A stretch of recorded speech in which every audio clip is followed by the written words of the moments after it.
ये बाजन हमारी कंगना सतनाम के हम बताइएगा भैया रे हिंदुस्तान के हमारा लगवा पहचान सतनाम समाज के ये बाजा हमारी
बोली बोलो भैया सदा सतनाम के मैं तो पूजा करम चोरा चोरा खाम के हमारे बाबा जी के ऐसे मानो मानो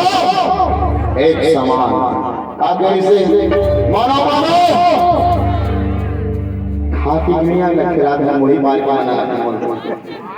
बच गया ताली बजा बजा के जब बाबा जी के जाए गला लगा बोला हूं ना आपके शरीर में पूरा एनर्जी आ जाए जैसे कि मोर में चलो एक बार जोर दाव ताली है ना एनर्जी आना है चलो क्या हुआ चलो हमारे बाबा जी के ऐसे मानो मानो तो कोणता की मैं काबा शोध दे दियो आई सब लोग ऑनलाइन ये हो रहा है पीछे वाला एथी के बोलो अपन देती के अंकल चल हो जाता अब एथी के वाला बोलो अपन देती के अंकल चल रहा है तो एक साथ सभी लोग चलो मानो मानो पीछे वाला भी नहीं बना पक्का बोल ना मानो मानो